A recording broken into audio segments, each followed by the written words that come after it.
우리가 가정의 행복을 이루고 우리의 삶이 행복한 삶이 되기 위해서 서로 사랑하는 걸 어떻게 이루어 갈까? 첫 번째, 사랑은 서로의 교통입니다. 진정한 행복은 사랑을 주고받는 것이 진정한 행복입니다. 사랑이 오고 가는 곳에 행복이 있습니다. 교통을 원활하게 위해서 우리는 통행을 하는데 일방통행을 정해놓습니다. 여러분, 통행이라는 것은 길이 통한다는 얘기죠. 그래서 빨리빨리 가려고 일방통행을 만들어 놓는데 일방통행은 가기는 빨리 가도 돌아올 수가 없어요. 또 오고 가는 길에는 일방통행이 문제가 됩니다. 그래서 일방통행이 참 좋은 교통정책이지만 일방통행이 많아지면 어떻게 돼요? 굉장히 운전하기가 힘들게 됩니다.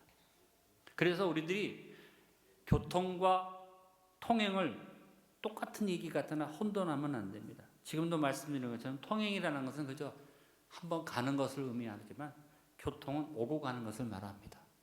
대부분의 사랑이 어떻습니까? 교통입니다. 그러나 간혹가다 우리의 삶 속에 통행만 하는 사랑이 있습니다. 일방적인 사랑. 여러분은 사랑을 베푸는데 교통을 해야 하는데 어떻게 합니까? 내가 생각하는 대로만 합니다. 저 사람 어렵겠지, 힘들겠지. 심지어는 부부 간에도 부모와 자식 간에도 한쪽으로만 생각하고 일방통행을 합니다.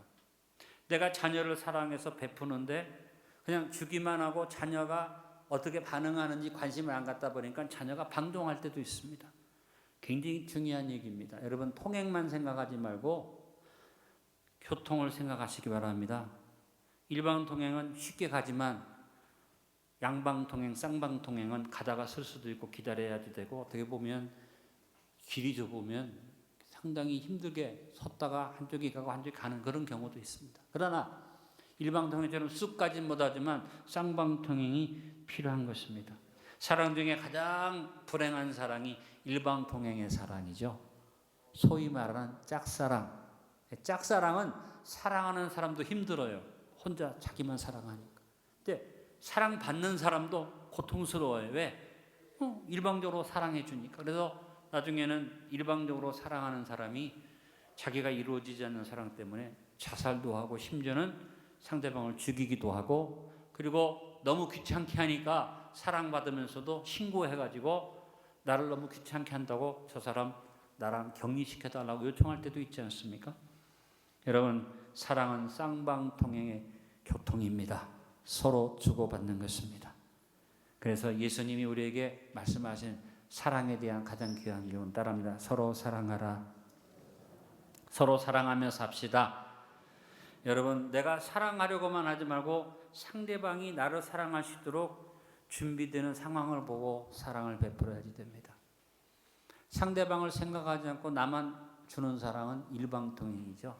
근데 많은 분들이 상대방의 입장을 생각해가지고 내 사랑만 얘기합니다. 내가 사랑했는데, 내가 내 사랑을 베풀었는데, 내가 이렇게 퍼부어 줬는데라고 생각합니다. 상대방이 받아들인 것을 이해하고 생각해야 할 것입니다. 여러분, 제일 중요한 것은 쌍방통행이니까 한 번쯤 상대방의 입장도 생각해주고 상대방이 원하는 것도 생각해주고 또 때로는 나하고 다를 수도 있잖아요. 내 생각과 다를 수도 있습니다. 그럴 때 여러분 기다려주고 이해해줘야 됩니다. 나와 다르면 틀렸다고 단절해버리면 행복은 얻을 수가 없습니다. 나와 달라도 그럴 수 있어. 일리가 있는 말이야. 나도 해볼게라는 교통이 이루어질 수 있기를 간절히 바랍니다. 여러분, 가정에서 아버지가 어머니가 내가 너를 사랑하는데 이럴 수 있느냐고 말하지 말고 도저히 제가 왜 저러지 할지 모르지만 한 번 더 이해해보고 한 번 더 생각해보면서 주고받는, 그래서 단절이 되는 게 아니라 서로 교통이 이루어지는 그런 관계를 이어갈 수 있기를 간절히 바랍니다. 아무쪼록 서로 사랑하라의 가장 중요한 것은 통행만 하는 게 아니라 교통을 해야 한다. 따라합니다. 서로 사랑하는 것은 교통입니다. 두 번째는 사랑은 서로의 섬김입니다. 진정한 사랑이란 사랑으로 서로 섬기고 봉사하는 것입니다. 예수님이 가장 마지막 교훈, 십자가를 지시해 주신 교훈이 서로 섬기라. 그래서 제자들의 발을 씻겨주시면서 요한복음 13장 14절로 15절에 말씀합니다. 내가 주와 또는 선생이 되어 너희 발을 씻었으니 너희도 서로 발을 씻어주는 것이 옳으니라. 내가 너희에게 행한 것 같이 너희도 행하여 행하게 하려 본을 보였노라. 여러분, 행복한 가정은 그 가정에 봉사와 섬김이 넘치는 가정이 행복한 가정입니다. 봉사가 섬김이 짐으로 느껴지거나 부담으로 여겨지면 그 가족은 행복을 상실하게 됩니다. 아버지가 최선을 다해서 섬기는데 내가 희생하고 섬김으로 가족들이 여유를 누리는 것을 기뻐해야지 됩니다. 어머니의 수고하고 애쓰는 섬김을 통해서 가족들이 보다 더 윤택한 삶을 누릴 수 있음을 기뻐해야지 됩니다. 요즘 우리 사회가 뭐가 문제입니까? 섬김과 봉사를 불평하기 시작합니다. 왜 내가 나만 살림을 해야지 돼? 왜 나만 이렇게 희생해야지 돼? 그래서 이제 남편과 아내가 서로 주머니를 따로 차기 시작하고, 그리고 서로 가정 안에서 살림을 하는 문제까지도 같이 해야지 된다고 생각하니까 참 문제가 되죠. 사실 많은 희생을 하고 많은 아픔을 가졌고 눈물로 사셨지만 우리 어머니들의 섬김이 오늘날의 대한민국을 낳았다고도 볼 수 있는데, 저는 앞으로를 미래를 보면서 걱정이 뭐냐면 우리가 생각하는 어머니의 섬김과 희생이 오늘날의 가정에 과연 있나 한번 그런 생각을 해보면서 우리가 좀 더 깊이 생각해야 하지 않겠는가 하는 생각을 해봅니다. 그런데 가정이라는 것은 먼저 부모의 섬김이 선행되어져 있는 것이 가정입니다. 행복한 가정은 당연히 그곳에 부모님의 섬김이 선행되어져 있는 것을 봅니다. 여러분, 어떤 가정이든지 우리 부모는 나한테 해준 게 없어라고 말하는 분들도 있으나 여러분의 가정을 이루는 가장 중요한 근원적인 힘이 어디서 오느냐? 부모님의 섬김 때문에 가정이 이루어져 오는 것이고 내가 자녀로서 살아가는 것입니다. 그래서 여러분 항상 내가 섬김을 받고 태어났다고 생각하시고, 여러분 항상 무슨 생각을 해야지 됩니까? 무엇을 도와드릴까요? 이것이 가족 간에 서로 있기를 간절히 바랍니다. 우리 교회 안에도 이것이 있기를 간절히 바랍니다. 우리 한국의 옛날에 어땠습니까? 다른 사람이 와서 뭘 요구하면 막 도와주는 일을 했는데 요즘도 우리 한국도 가다가 길을 물어보면 사람들이 별로 친절치 않죠. 뭘 도와줄 거야라는 정신이 사라지고 있습니다. 그러니까 점점 사회가 굉장히 팍팍해지는 것 같아요. 제가 지난번 일본 가서 굉장히 감격한 일이 있습니다. 왜냐하면 길을 몰라서 물어보니까 일본 아가씨들이 핸드폰을 켜서 말도 안 통하는데 막 찾아가지고 제가 안 통하니까 통역 애플까지 가가지고 번역을 해갖고 가르쳐 주더라고. 또 한 번은 길을 가다가 일본 청년이 있어서 물어보니까 저한테 설명을 해줬어요. 그래서 제가 가서 그 길을 찾아가는데 누가 할래벌떡 쫓아와요. 보니까 일본 청년이 나중에 저를 쫓아와서 얘기가 뭐냐면 당신이 길을 못 찾을까봐 내가 얘기해주고 안 되겠다 싶어서 왔다는 거예요. 저를 손을 잡고 길을 가르쳐 줬더라고. 그래서 제가 생각한 게 뭐냐면 참 일본을 내가 싫어하고 일본 사람들에 대해서 안 좋은 생각을 하셨지만 일본의 미래가 암담하게 아니라 밝다는 생각을 했습니다. 왜? 서로 도와주는 섬김이 살아있는 사회가 있더라. 여러분 우리가 배울 것은 배워야 하지 않겠습니까? 지금 한국의 문제는 뭐냐면 섬김이 사라졌다. 심지어는 가정 안에서 어떻게 쉬려고만 하고 얻으려고만 하고 그렇게 살고 있죠. 여러분 내가 쉬려고 얻으려고만 하면 행복은 멀리 갑니다. 따라합니다. 내가 무엇을 해야 할까? 어떻게 섬겨야 할까? 이것을 먼저 생각하는 여러분 되시길 바랍니다. 가정에서 부모를 섬기는 일을 성경은 뭐라고 말해요? 공경이라고 말합니다. 에베소서 6장 2절로 3절에 내 아버지와 어머니를 공경하라. 이것은 약속이 있는 첫 계명이니 이로써 내가 잘되고 땅에서 장수하리라. 여러분 공경이라는 말을 잘 해석해야지 됩니다. 감사가 있고 기쁨이 있고 내가 사랑을 느껴서 공경이 아닙니다. 공경하라는 말은 조건 따지지 말고 네가 네 부모가 나한테 잘했든지 못했든지 네가 해야 할 일은 공경하는데 마땅하게 공경해라. 이런 명령이지 부모를 잘해주었기 때문에 그게 아닙니다. 여러분 부모님이 어떤 것을 나에게 주어도 가장 큰 섬김으로 날 낳아주시고 이제까지 길러주셨습니다. 우리는 당연히 부모에게 섬김을 행해야만 합니다. 효도하는 것은 축복의 법. 그래서 성경이 뭐예요? 네가 잘되고 땅에서 장수하는 비결이 뭐냐? 네가 먼저 받았으니까 네가 당연히 돌려드리는 섬김을 해야 한다고 말씀한 것입니다. 아담의 가정에서 섬김이 사라짐으로써 가인의 살인이 일어났습니다. 아브라함의 가정에서 섬김이 사라져서 오늘날도 그 섬김이 사라진 아브라함의 가정의 비극이 오늘 유대인과 저 아랍인들 사이의 싸움이 어디서 옵니까? 유대인들, 아브라함, 이삭의 후손들, 그다음에 아랍인들, 주로 다 이스마엘의 후손들 싸우고 있어. 전 세계적으로 가장 무서운 종교적 분쟁이 뭡니까? 바로 기독교와 이슬람의 전쟁이 지금 앞으로 세계 전쟁을 일으킬 수 있는 불씨가 되고 있죠. 무서운 일이죠. 화약고가 다른 데 있는 게 아닙니다. 마리아와 요셉이 서로 섬겼기 때문에 예수님이 이 땅에서 오실 때 우리를 구원하기 위해서 오신 예수님의 탄생의 동정녀 탄생이라는 것은 마리아의 섬김과 왜 처녀의 몸이지만 섬김으로 받아들이고, 요셉이 처녀가 잉태했는데 요셉을 마리아를 내치지 않고 주님의 말씀을 따라 섬겼기 때문에 이루어진 얘기입니다. 그래서 예수님도 오셔서 우리에게 계속 요구한 게 섬김의 삶을 요구하십니다.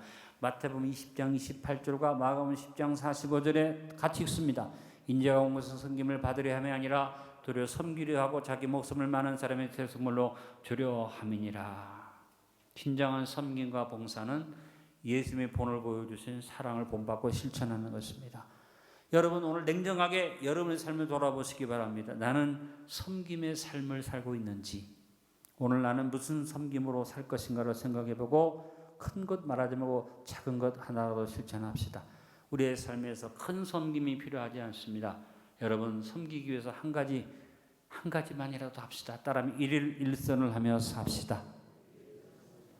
아무쪼록 사랑은 섬기는 것이라는 것을 염두에 두고, 저도 섬김이 부족하고 또 여러분 앞에 본의 되지 못했지만 당부합니다. 우리 서로 섬기고 삽시다. 조금 더 신경 써주고, 내가 조금 더 불편하지만 상대방을 위해서 기도해주고, 조금 더 내가 상대방을 위해서 배려해주는 삶이 있어야 하는데 자꾸 받으려고만 하니까 서로 불행해지지 않습니까? 세 번째, 사랑은 서로의 희생입니다. 어느 가정이나 가족 상호 간에 희생하는 역할이 없이는 행복한 가정을 이룰 수 없습니다. 희생하는 사람이 운명이 사나워, 팔자가 나빠 이렇게 하면 그 희생이 가치가 없는데, 희생하는 사람이 어떻게 할 때? 기쁨으로 할 때. 그래서 여러분, 진정한 기쁨은 무엇입니까? 희생한 결과로 오는 것이 기쁨이 아니라 희생하는 것 자체가 기뻐야지 됩니다. 왜? 사랑하니까 희생하는 자체가 기뻐야지 됩니다. 누가 본을 보여주셨습니까? 예수님이 본을 보여주셨어요. 예수님께서 하늘 보자보러 이 땅에 오시는 것 기쁨으로 오셨고, 이 땅에 사는 동안에 아무 거처도 없이 그냥 여러분이 삶을 살면서 머리도 끝도 없이 산 것도 우리를 사랑하시면서 기쁨으로 섬겨주셨고, 그리고 십자가에 달리는 마지막 순간까지 주님은 기쁨으로 일을 행하셨습니다.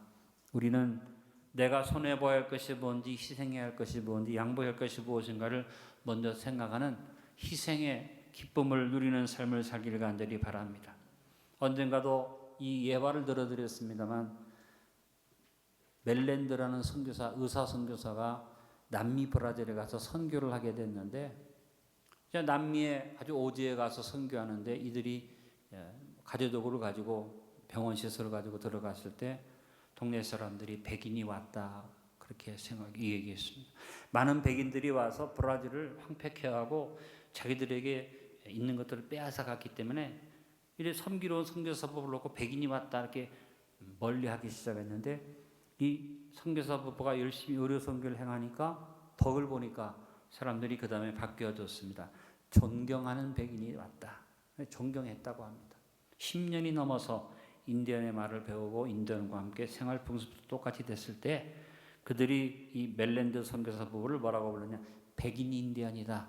백인이지만 인디언과 똑같이. 그래서 괜히 친숙하게 됐습니다. 한 번은 동네 아이가 발에 상처가 나서 고름이 꽉 찼는데 멜랜드 선교사가 입으로 고름을 다 빨아내고, 멜랜드 부인이 다시 돌아가면서 두 부부가 고름을 빨아내고 치료를 해주었습니다. 이것이 감동이 돼갖고 사람들이 뭐라고 말했느냐? 멜랜드 선교사 부부를 가리켜서 저 사람들은 하나님이 보낸 사람들이다. 여러분, 이 예화를 읽으면서 다른 거 멀리 가지 않고 생각해 봤습니다. 내 아내, 참 하나님께서 나에게 준 아내가, 내가 현숙한 아내고 좋은 아내인데 요즘 와서 느끼는 것 뭐냐면 하나님이 나에게 주신 최고의 선물이다. 그런 것을 내가 고백하게 되면서, 맞아, 내 아내가 나를 위해서 희생하고 나를 위해서 헌신하는 것이 내 마음에 어떤 마음으로 왔느냐? 하나님의 선물이다. 그렇다면 나는 우리 집사람한테 어떤 사람일까? 자신이 없어요. 한번 물어보고 싶습니다. 여러분, 안디옥교에서 40년 가까이 내가 섬기면서 이번에 다시 한번 느끼면서 생각한 건 뭐냐면, 우리 성도님들을 놓고 내가 하나님이 나에게 주신 선물이다, 진짜 마음속에서 감사가 있었어요. 여러분에게 제가 부끄러운 목사고 정말 부끄러운 사람입니다만, 제가 한 가지 소원 다른 것도 없습니다. 여러분 저를 놓고 생각할 때 목사님은 하나님이 우리에게 주는 선물이다, 그렇게 말할 수 있으면 좋겠습니다. 억지로 아멘할 필요는 없고요. 진정한 희생이 뭘까? 내가 희생하는 것이 기뻐서 내 삶이 희생으로 열매가 맺어서 나갈 때 우리 서로에게 하나님이 보내준 사람이 됩시다. 오늘부터라도 다시 한번 기도할 때, 하나님, 내 남편, 내 아내 놓고 좋은 아내, 나쁜 아내 말할 것 없어요. 하나님, 내 옆에 있는 이 사람이 하나님이 나에게 준 가장 귀한 선물임을 깨닫게 해주시고, 나도 저 사람한테 하나님의 가장 좋은 선물이 되게 하옵소서. 그래서 희생하는 것이 중요한 게 아니라 희생의 기쁨이 살아있는 가정, 그것이 행복한 가정 아니겠습니까? 여러분, 서로 사랑하며 삽시다. 그래서 서로 하나님이 보내준 사람이라는 말을 서로 나누며 살 수 있게 되기를 바랍니다. 네 번째, 사랑은 서로의 격려입니다. 사람은 용기와 격려가 필요한 존재입니다. 가정은 바로 가족들이 서로를 격려하고 힘을 주는 것입니다. 가족은 서로에게 힘을 주는 존재가 되어야만 합니다. 여러분, 고치려고 하기보다 격려하십시오. 그것이 더 지혜로운 일입니다. 부모는 자녀에게 힘과 용기를 줘야 하는데, 힘과 용기를 주기 전에 부모는 자꾸 자녀를 고치려고 합니다. 그러니까 어떻게 해요? 자녀가 부모가 얘기하니까 말은 듣지만 멀어집니다.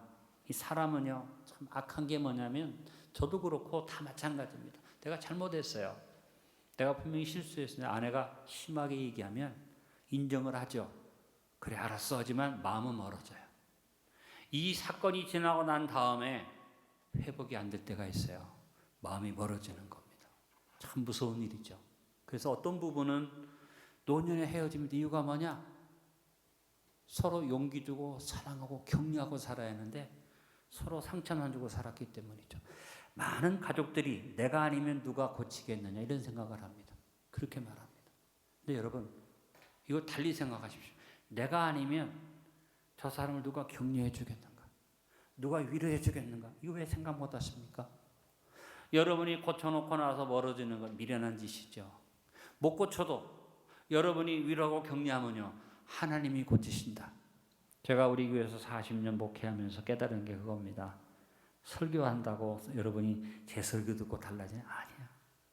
제가 강대상에서 막 한경육 10분자가 어떻고 예배 참석을 왜 안 하냐고 막 난리를 쳐도 그런다고 여러분이 달라지는 게 아니에요. 깨달은 게 뭐냐면, 그쵸, 온 사람들을 격려하고 축복받은 발걸음입니다. 거룩한 산재물로 된 여러분을 축복합니다. 잘 오셨습니다. 그러고 나면 그 사람들이 복을 받고 그 사람들이 힘을 내면 그 사람들이 다른 사람을 끌고 오는 것이죠. 제가 옛날에는 한국 20분자들 막 나무로 함도 하고, 요즘 최근에 깨달은 건 뭐냐면, 온 것만 해도 감사하다, 오신 분들이 대단하다, 이렇게 자꾸 축복해 주는 것이 잘하는 일이다. 성가대 참 잘한다, 할렐루야. 여러분, 솔직히 말해서 목사가 예배 시간에 지나가는 말 같으나 성가대가 잘한다고 칭찬하는 주일은 힘나죠. 그렇잖아요. 여러분 생각에 목사님이 잘한다고 해봤자 할지 모르지만, 제가 성가대가 참 잘합니다 하고 박수 한번 쳐주면요, 아마 몰라도 여러분이 더 힘이 날 것 같아요. 이게 사랑입니다. 사랑은 다른 게 아닙니다. 격려해 주는 겁니다. 위로해 주는 겁니다. 용기를 주는 것입니다. 여러분, 가족들이 서로를 격려하고 힘을 주는 가정을 이룹시다. 그래서 이번 주일 수요일 날은 제가 용기와 격려에 대한 말씀을 준비하고 있습니다. 여러분, 우리가 서로 사랑하는데 실제적으로 진짜 필요한 건 뭐냐면, 작은 일에서부터 격려하고 용기와 위로를 줘야지 됩니다. 오늘 심각하게 여러분 자신을 살펴보십시오. 자녀 앞에 부모가 생각해 봐야지 됩니다. 내가 자녀를 고치려고 하는가? 자녀에게 용기와 격려를 주는 부모인가? 부부간에도 그렇습니다. 내가 상대방을 고치려고 하지는 않는가? 내가 상대방한테 위로와 격려를 주는 사람인가? 인간이 자기가 잘못하면 잘못을 깨달아야 하는데, 상대방이 내 잘못을 지적하면 인정하기보다 마음에 상처를 받아. 이게 사람이에요. 그래서 할 말이 없으니까 알았어, 고칠게. 하지만 속에 남는 것은 뭐냐? 마음이 멀어져서 나중에 세월이 가다 보면 이 상처가 많이 쌓이다 보면 서먹서먹해지고 문제가 생기죠. 그런데 얼마나 간사한지 빈말이라도 위로해주고 격려해주면 또 듣고 싶어.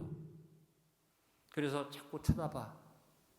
나한테 좋은 말 해주나 안 해주나. 그래서 그냥 입 바른 소리 갖고 그냥 습관적으로 행동을 하고 자꾸 위로하고 격려해주면 남편이 집에 일찍 들어와.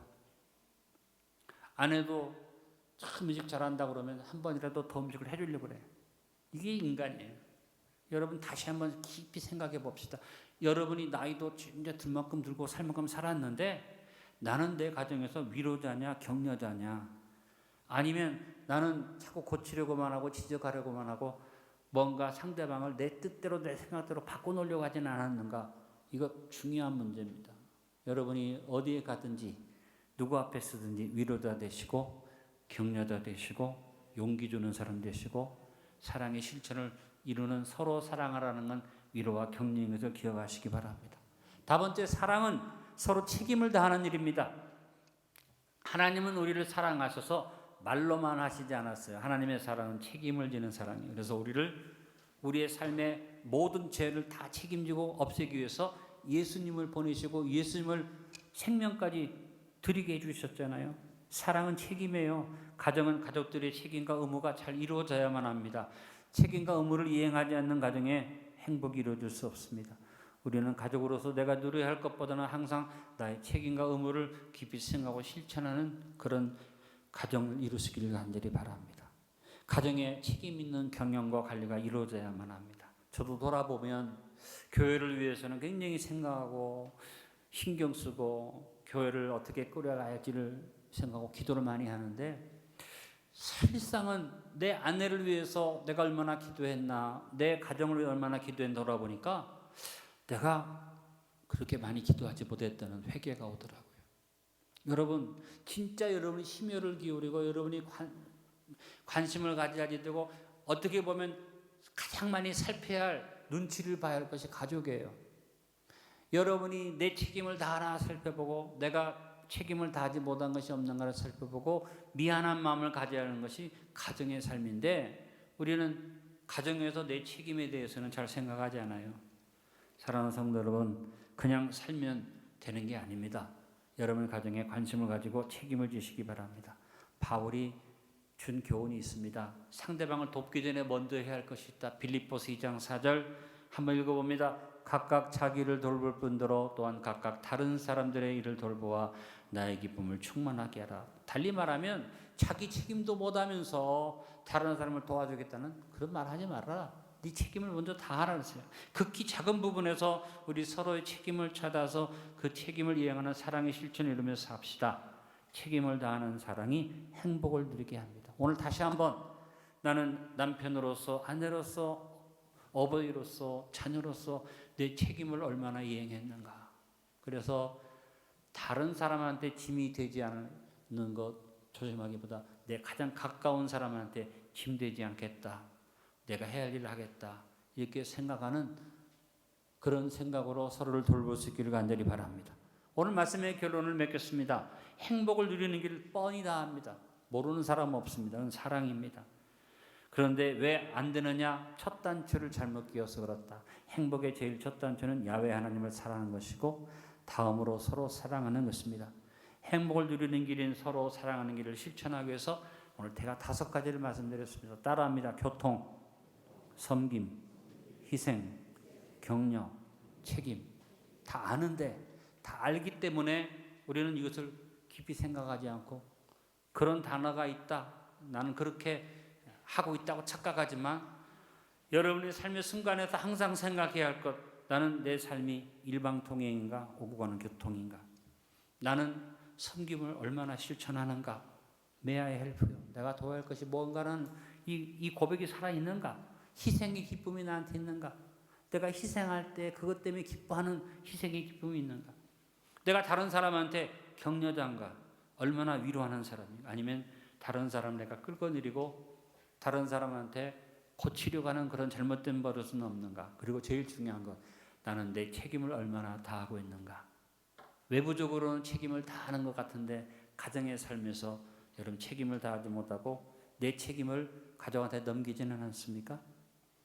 사랑을 실천하는 많은 실천 항목들이 있을 것입니다만 가정에 따른 오해를 맞아서 서로 사랑을 이루어가도록 인도해 주시는 주님의 발자취를 따라서 행복을 누리는 길을 한 걸음씩 함께 걸어갑시다. 여러분 오늘 제가 말씀드린 이런 내용은 주님이 먼저 다 실천하셨어요. 그래서 주님이 우리와의 교통을 이루기 위해서 지금도 우리와의 교통을 위해서 기도하고 계시고 주님이 섬김의 삶을 보여주셨고 예수님의 희생을 우리에게 실천해 주셨고 주님은 언제나 우리를 격려하고 위로하면서 주님이 먼저 우리를 책임지기 위해서 목숨까지 주셨죠. 따라가 봅니다. 주님의 발자취를 따라 삽시다. 서로 사랑하는 일이 다른 건 아닙니다. 예수님의 발자취를 따라 삽시다.